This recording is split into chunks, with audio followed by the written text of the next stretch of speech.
Buenas, bienvenidos al Encuentro de Sanidad. En primer lugar, muchas gracias a los que habéis venido por asistir. El encuentro se ideó con el fin de que tanto los ponentes como los asistentes aportaran ideas, experiencias, etc. Para ello ha venido Mar, médico de atención primaria del Centro de Salud de Cusco, de aquí de Fuenlabrada; Mariví, enfermera del Hospital Universitario de Fuenlabrada y activista de la Marea Blanca; Mariví,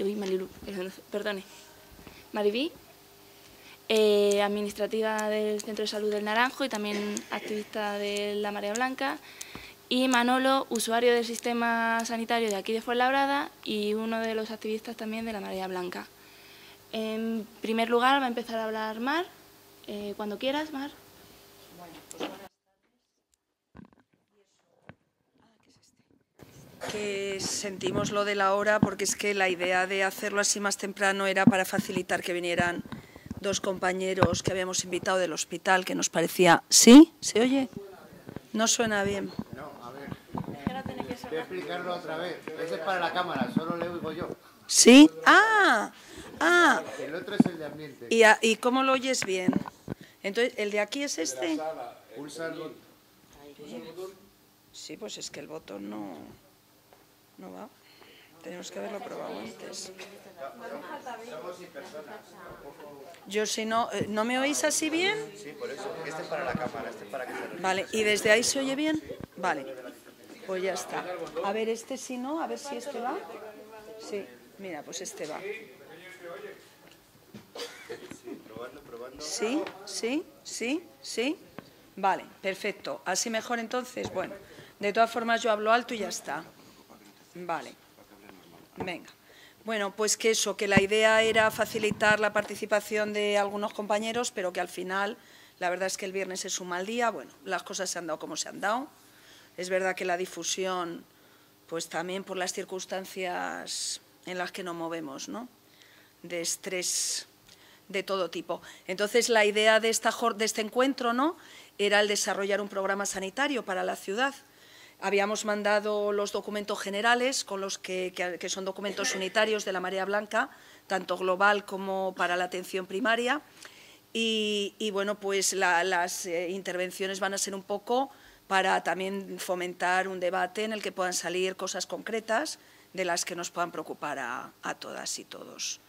Entonces, el objetivo de cualquier programa sanitario creo que debe de partir de centrarnos en lo que es lo esencial, que es mejorar el nivel de salud, ¿no?, de la población, entendido como la ausencia de enfermedad, pero también como el bienestar físico, psíquico y social de las personas.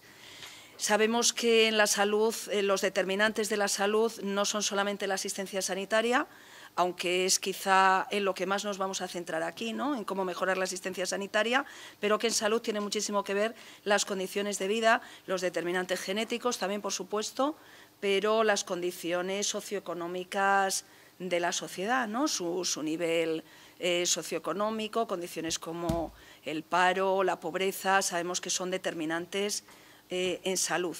Y además de eso tenemos muchísimos datos desde hace muchísimo tiempo y sabemos concretamente, por ejemplo, que en la zona sur hay mayor prevalencia de algunas patologías y diferencias en mortalidad y morbilidad en relación a regiones con mayor poder adquisitivo.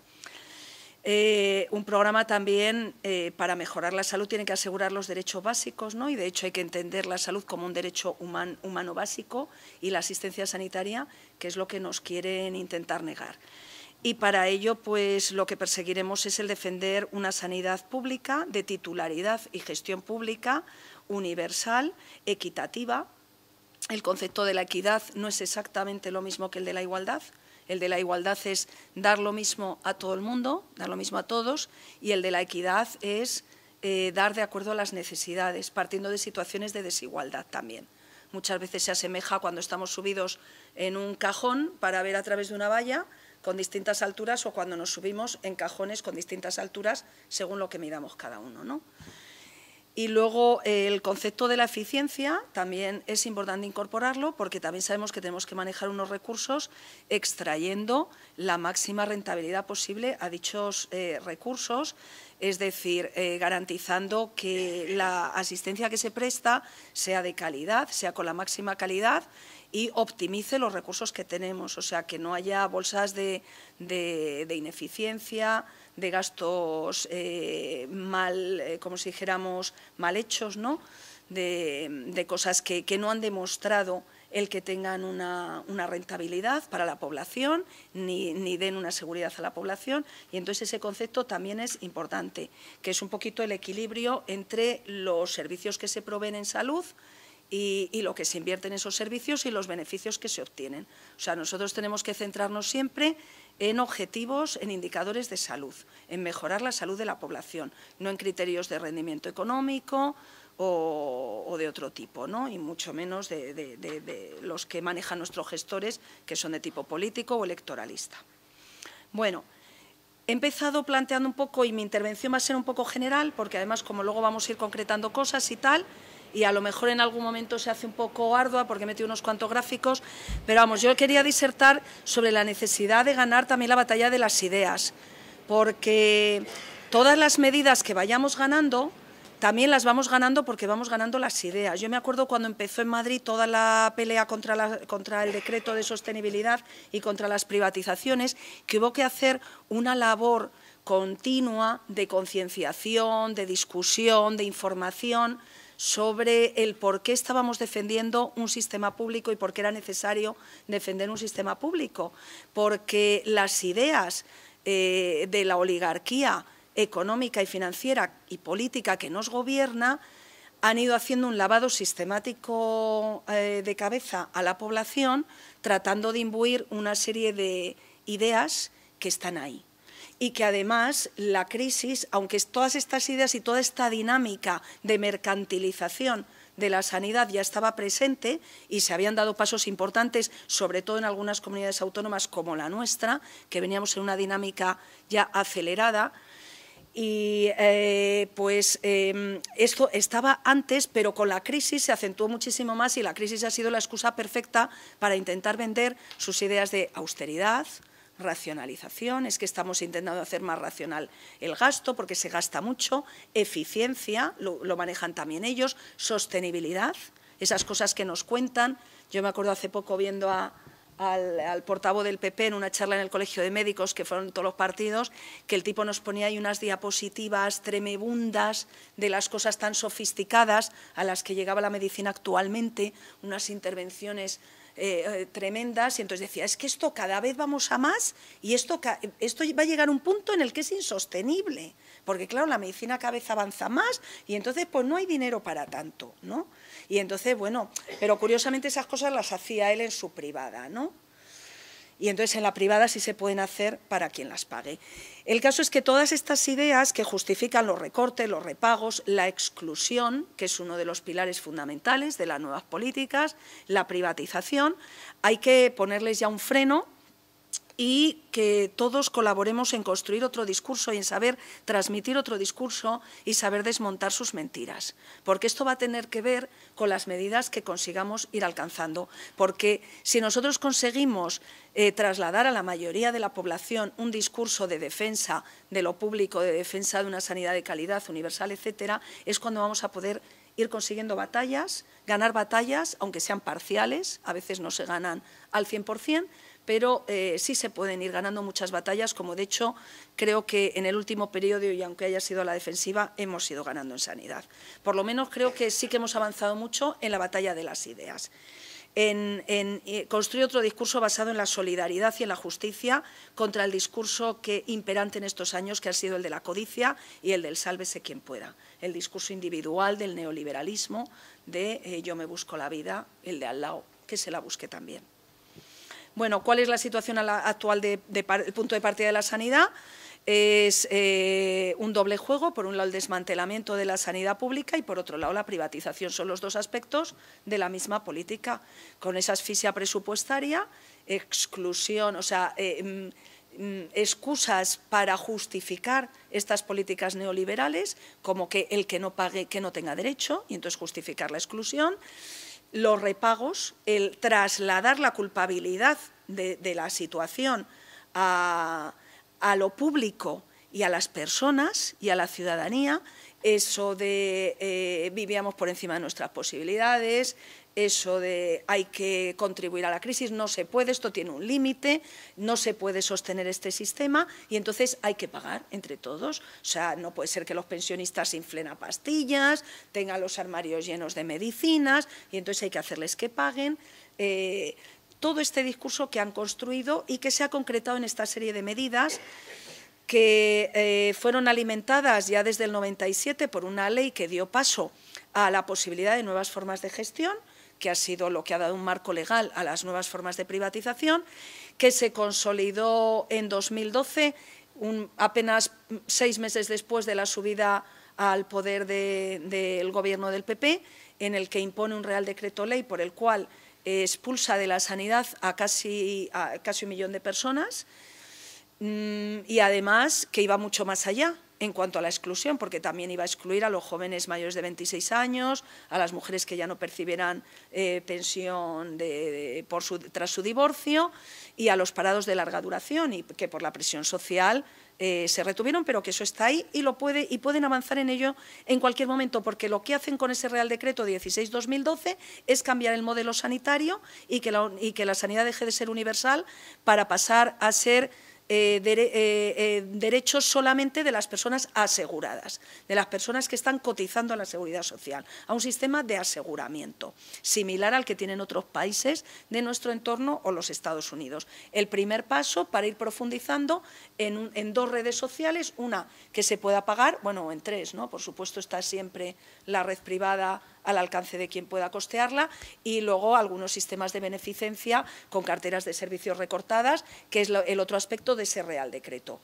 El cambio en la cartera de servicios, donde pone una cartera de servicios básica, común a todas las autonomías, y luego carteras accesorias que pueden incluir más o menos cosas y que también pueden ser el marco para avanzar hacia distintas prestaciones de servicios en función del poder adquisitivo. Las listas de espera son el aspecto más visible de los recortes, junto con las camas en los pasillos de las urgencias, y bueno, es uno de los aspectos esenciales en los que se plasma el desmantelamiento de la sanidad pública, porque es la justificación básica para decir esto es un desastre y entonces hay que ir hacia formas más eficientes, como la gestión pública, donde te atienden enseguida, etcétera, etcétera, ¿no?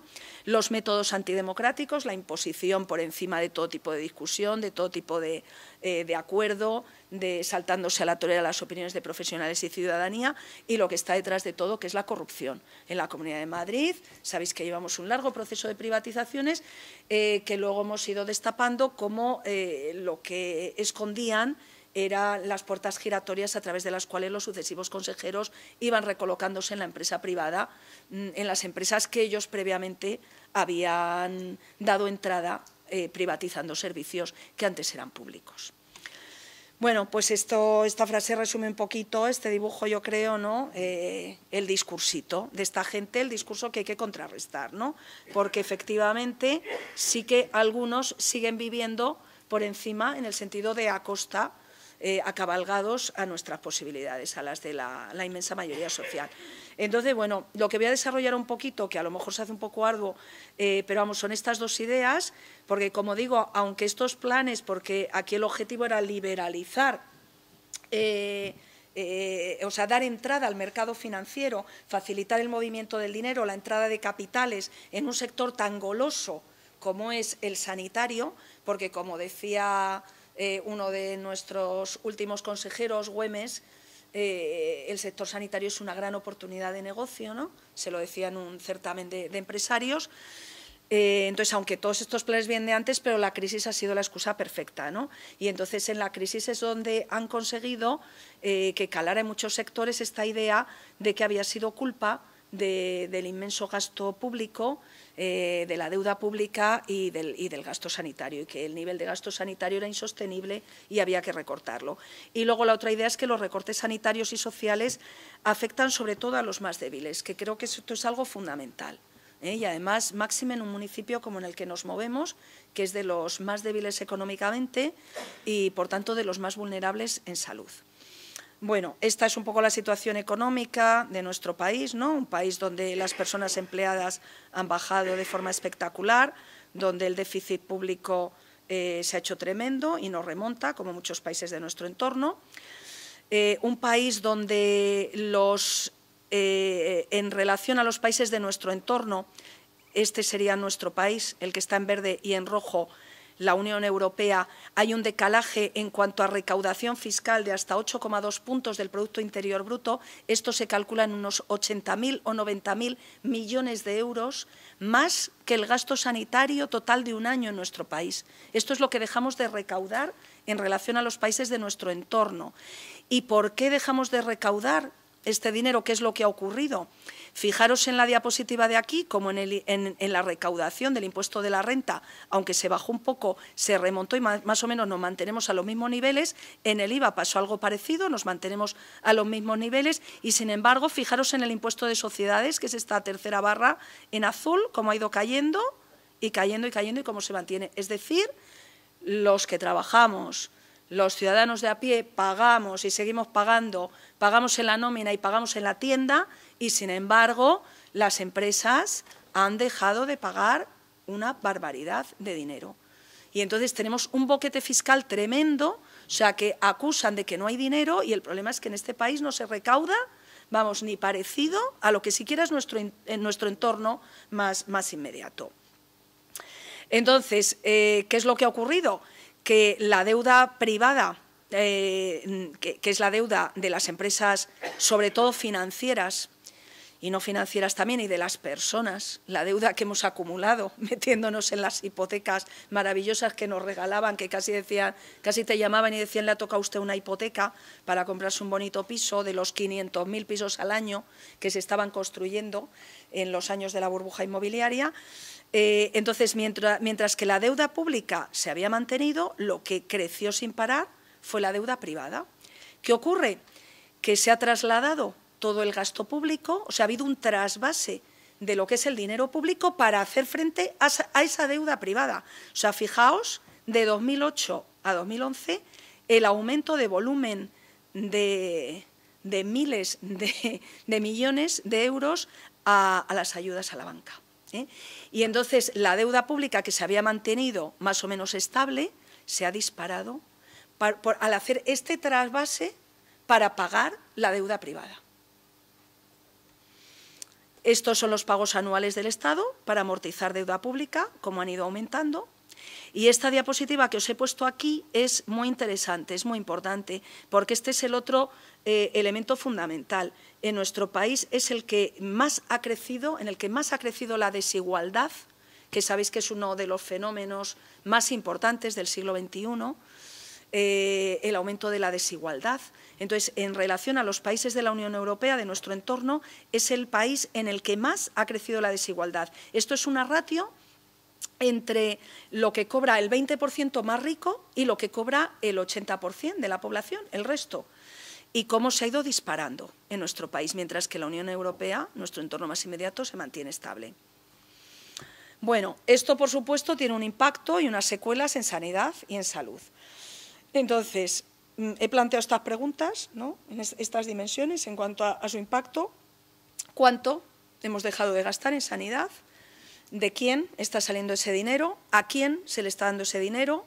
¿Qué se está gastando? ¿Con qué calidad? ¿Cómo? ¿Y con qué resultados? Lo primero, el gasto sanitario público.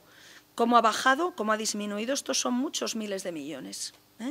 En nuestro país vemos aquí además cómo se ha repartido. En atención secundaria ha bajado menos, en atención primaria es donde más ha bajado, junto con la salud pública, y estos son muchos miles de millones. Actualmente los países de nuestro entorno andan en torno a un gasto sanitario público del 9%, 10%, y en nuestro país hemos bajado del 7,5% que habíamos llegado Actualmente estamos en 6,75, 6,5 de gasto público. Pero es que además las previsiones del Gobierno del PP para 2017, si siguieran gobernando, pretenden reducirlo al 5,7%. ¿Vale? Bueno, ¿de quién? O sea, ¿de dónde sale el dinero? También, o sea, este es el porcentaje del gasto sanitario público sobre el gasto sanitario total. Entonces, ¿cómo ha ido bajando? Es decir, ¿cómo ha ido aumentando la proporción del gasto sanitario privado, del dinero que se destina a la sanidad privada? ¿A quién se le da el dinero? Población con derecho a la asistencia sanitaria. ¿Cómo ha bajado? A raíz, hombre, esto está un poco, vamos a ver, si veis son porcentajes desde el 100% al 96,6%, ¿no? O sea, está muy sobredimensionado, pero para que veáis la bajada, o sea, hemos pasado de una cobertura que era del 100% a una cobertura que no llega al 97%, pero eso en población es eso, casi 1 millón de personas. Y ya os digo que las medidas contempladas en el Real Decreto Ley 16/2012 van mucho más allá. O sea, esos se echaron atrás en verano, en julio, y sacaron una rectificación, pero en abril sacaban a todos los parados de larga duración y a todos los jóvenes mayores de 26 años que no hubieran cotizado a la Seguridad Social. Ahora mismo siguen estando fuera los que tengan rentas anuales superiores a 100.000 euros, autónomos, etcétera. Bueno, ¿qué es lo que se ha recortado? Pues prestaciones, cartera básica, cartera suplementaria y accesoria, se ha retirado la financiación de muchos fármacos a muchas personas, a pensionistas, han empezado a repagar más que a copagar los pensionistas, y hay otras prestaciones que están ahí en el aire, como son las prótesis, las ortesis, el transporte sanitario, los productos dietoterápicos. O sea, la cartera de servicios, ya os digo que está contemplado el hacer una básica y una suplementaria y una accesoria. O sea que esto, en función de la evolución política en nuestro país, puede hacerse mucho peor, todavía puede llegar a ser una auténtica pesadilla. ¿Y con qué calidad? Pues bueno, ¿cuál es el capital fundamental de la asistencia sanitaria? El capital humano. Pues aquí podéis ver cómo ha evolucionado el capital humano. Las personas ocupadas en actividades sanitarias, cómo han ido descendiendo. O sea, estamos en un nivel de pérdida de personal sanitario como en la vida había habido en este país. ¿Y cuándo se provee esta asistencia sanitaria? Pues lo que hemos hecho es que crezcan sin cesar todas las listas de espera. La lista de espera quirúrgica, la lista de espera, los días de espera para… O sea, esto es el porcentaje de pacientes que esperan más de 6 meses. Esta es los días de espera para ser operado. Estos son los días de espera para consultas externas. Es difícil extraer datos en nuestro municipio porque los datos pueden ser muy variables. Nosotros a veces pegamos pantallazos cuando la concejala, por ejemplo, pues, va a convocar un consejo de salud, pues tal, pegamos pantallazos de las listas de espera, pero esto puede ser muy variable. O sea, porque se puede haber abierto una consulta en una de las especialidades a lo mejor que más tiempo de espera tengan y a lo mejor en ese momento acaban de abrir una nueva consulta por X o de trasvasar y te da pues para la semana siguiente y no es real, porque a lo mejor una semana después ya volvemos a tener una lista de espera de varios meses. Es difícil de evaluar, pero vamos, las listas de espera cada vez suben más globalmente y bueno, esta semana pasada ya se ha dado también una cifra récord de listas de espera. ¿Y con qué grado de equidad? Pues esto también es un indicador que es muy interesante, porque eso es la proporción entre la posibilidad de acceso, la imposibilidad de acceso a la atención sanitaria entre lo que es los quintiles, dividen quintiles en función de ingresos económicos. Entonces, el primer quintil serían las personas con las rentas más bajas y el quinto quintil serían las personas con las rentas más altas. Entonces, veis cómo la imposibilidad de acceso ha ido aumentando progresivamente entre lo que es las personas con las rentas más bajas y, sin embargo, disminuyendo para las personas con las rentas más altas. Lo que decíamos, los recortes, la degradación de la asistencia sanitaria afecta más a los sectores más vulnerables socialmente. Bueno, y luego, ¿es realmente más eficiente la sanidad privada en la gestión que presta? Pues los gastos en gestión son mucho mayores en lo que son los seguros privados que en la sanidad pública.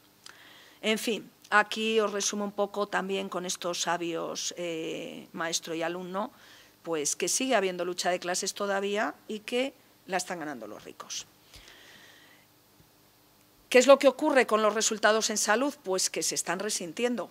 Esto es un indicador que, aparte del de mortalidad, sabéis que nuestro país está catalogado como en los países con mayor eficiencia de nuestro sistema sanitario, incluso por agencias muy poco sospechosas de no ser cercanas a los neoliberales, como la agencia Bloomberg, que nos situaba el año pasado en el 5º puesto de todos los sistemas.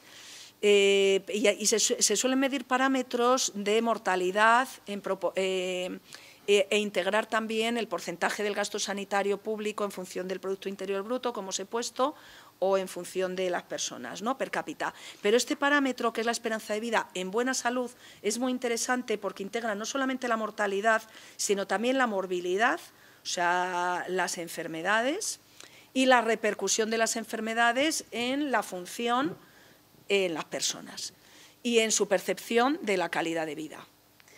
Entonces, la esperanza de vida en buena salud en nuestro país en los últimos años ha bajado tanto en varones como en mujeres. Buenas, subiros por ahí.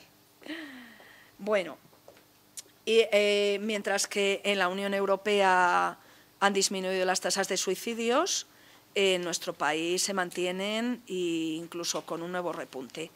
Aquí os he puesto esta de los dientes porque es uno de los indicadores que se consideran más sensibles de la salud. Y sabemos que un porcentaje importante de la población está dejando de revisarse la boca y de arreglarse la boca porque no tiene posibilidad de costearlo.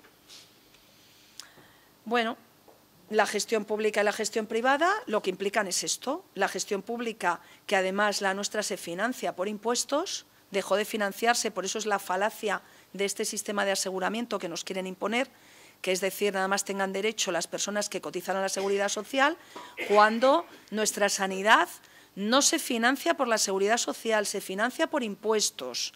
Es decir, todos contribuimos, aunque estemos parados, aunque no tengamos permiso de residencia o aunque tengamos una nómina. Porque cuando estamos comprando una barra de pan, estamos pagando un IVA que también contribuye a financiar la sanidad. Sin embargo, la gestión privada, una parte, va a suponer beneficios para las empresas. Bueno, la valoración subjetiva del estado de salud en España también ha disminuido, lo que entendemos como un estado de salud bueno o muy bueno, y la valoración del sistema sanitario va disminuyendo, como es lógico. ¿Hay alternativas? Pues hay alternativas, claro que sí, y eso es para lo que estamos aquí, ¿no?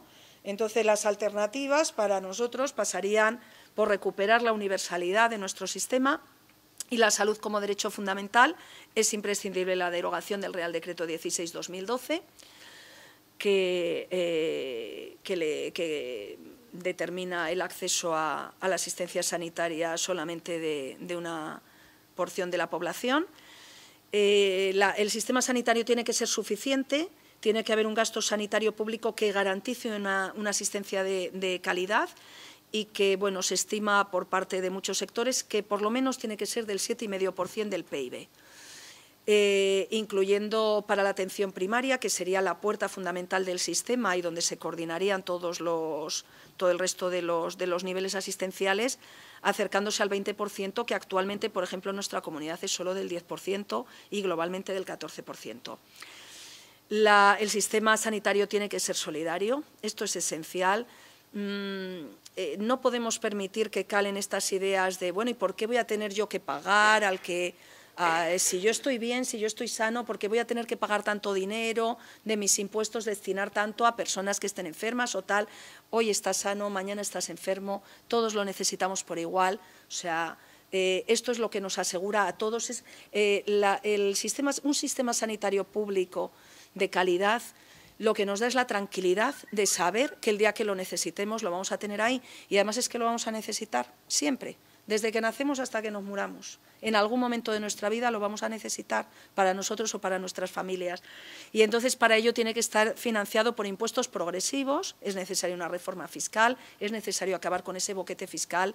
Los ricos tienen que pagar, tienen que contribuir al gasto público. O sea, no se puede decir que todo esto es un problema de mucho gasto, ya hemos visto que no, que estamos en un nivel incluso mucho más bajo que los países de nuestro entorno, pero además hay un problema de calaje con los ingresos evidente.